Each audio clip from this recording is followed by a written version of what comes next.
वस्तुनिष्ठ प्रश्नों की श्रृंखला में हम आज भाग 2 करने जा रहे हैं, जिसमें हमारे पास 11वां प्रश्न है कि फांसी कहानी संग्रह है, यानी कि फांसी कहानी संग्रह किस विद्वान द्वारा रचित है।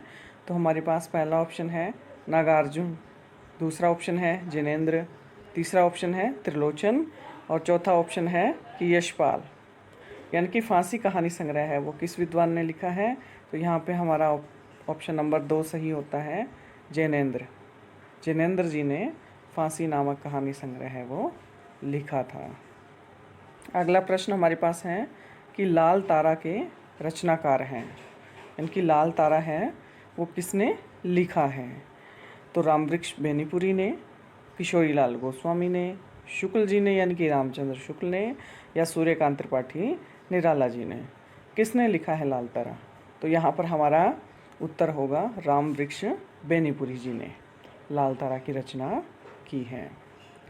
यहीं पर ही हमारा अगला प्रश्न है कि दामुल का कैदी, दामुल का कैदी इसके रचनाकार कौन है। तो प्रेमचंद जी, रामवृक्ष बेनीपुरी और यहाँ पर रामवृक्ष बेनीपुरी, ये दोनों ऑप्शन सेम ही हैं, तो एक को ही काउंट किया जाए। और एक ऑप्शन हमारे पास है रघुवीर सहाय। तो दामुल का कैदी एक कहानी है जो कि प्रेमचंद जी ने लिखी है। ठीक है। इसके बाद हमारे पास अगला प्रश्न है आत्महत्या के विरुद्ध इस रचना के रचनाकार कौन है।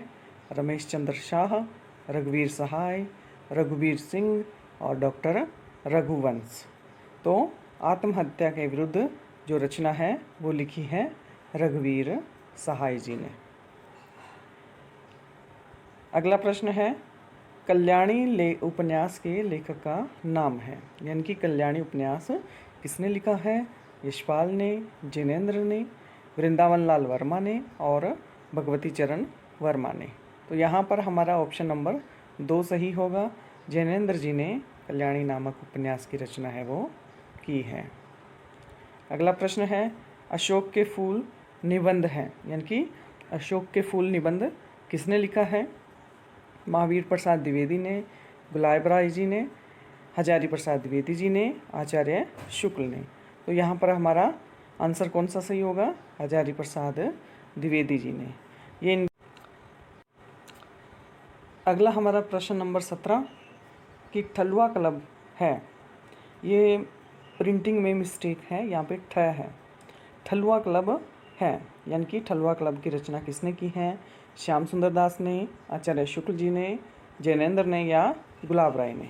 तो यहाँ पे ठलुआ क्लब जो रचना है इसकी रचना की है गुलाब राय जी ने। अगला प्रश्न नंबर 18 कान भरना मुहावरे का अर्थ है। धोखा देना, चालाक होना, चुगली करना या असर न होना। तो कान भरना जो मुहावरा है इसका अर्थ होता है चुगली करना। अगला प्रश्न है हमारे पास अलौकिक का शुद्ध रूप है। तो यहाँ पर अलौकिक जो शब्द है ये अशुद्ध है, शुद्ध रूप है वो है अलौकिक।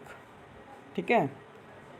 अगला हमारा प्रश्न है वैराग्य संदीपनी की रचना की है, कि वैराग्य संदीपनी है वो किस कवि की रचना है। तो ऑप्शन है हमारे पास तुलसीदास, केशवदास, मलूकदास और कवि देव। तो यहाँ पे हमारा सही उत्तर होगा कि वैराग्य संदीपनी तुलसीदास जी की रचना है।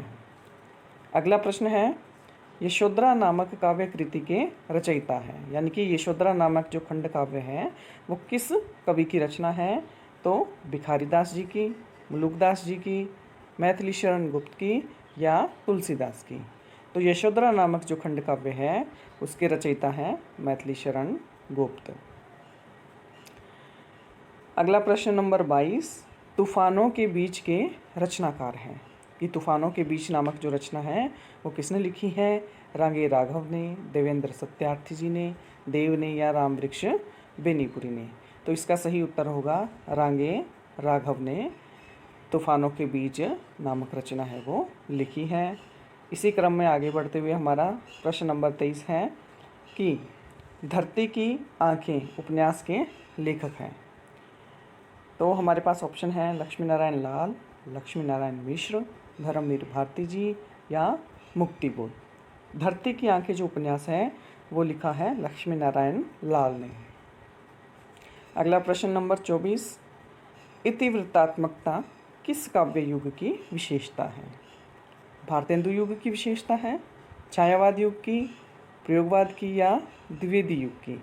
तो यहाँ पे सही उत्तर होगा कि इतिवृत्तात्मकता द्विवेदी युग की प्रमुख विशेषता है।